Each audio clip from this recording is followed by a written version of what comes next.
कि राज्यपाल ने सुप्रीम कोर्ट के जजों से पूछा सवाल, एडिटर गिल्ड के पत्रकारों को राहत तो फिर मनीष कश्यप को जेल क्यों? एक तरह के मामले में दो अलग सुनवाई क्यों? बिहार के गवर्नर ने इस भेदभाव पर जताई आपत्ति।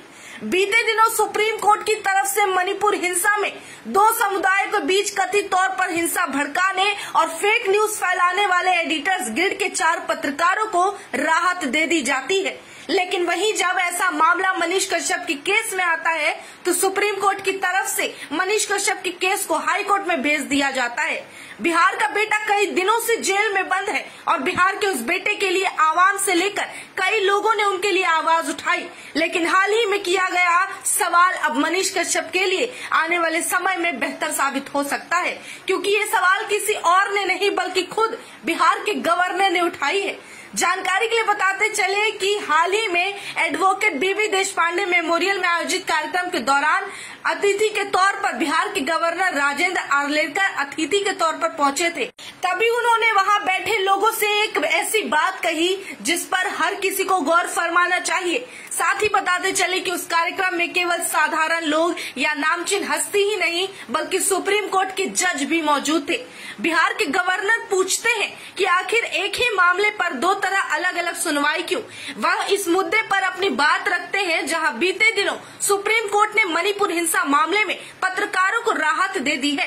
बिहार के गवर्नर राजेंद्र आर्लेकर कहते हैं कोर्ट ने मनीष कश्यप को फेक न्यूज फैलाने के लिए उसे सजा दी है, लेकिन एडिटर गिल्ड को इस मामले में राहत क्यों दे दी?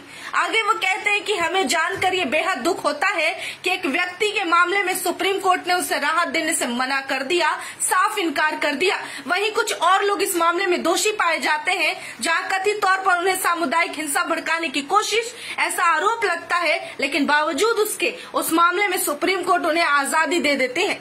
आगे वो कहते हैं कि ये भेदभाव मनीष कश्यप के मामले में हुआ है, जिन पर यह आरोप लगा कि उन्होंने फेक न्यूज फैलाया और पब्लिश किया है, जबकि मणिपुर हिंसा में वैसा ही फेक न्यूज फैलाने का मामला एडिटर गिल्ड के कुछ पत्रकारों पर आरोप के रूप में लगा, लेकिन उन्हें सुप्रीम कोर्ट की तरफ से माफी मिली है।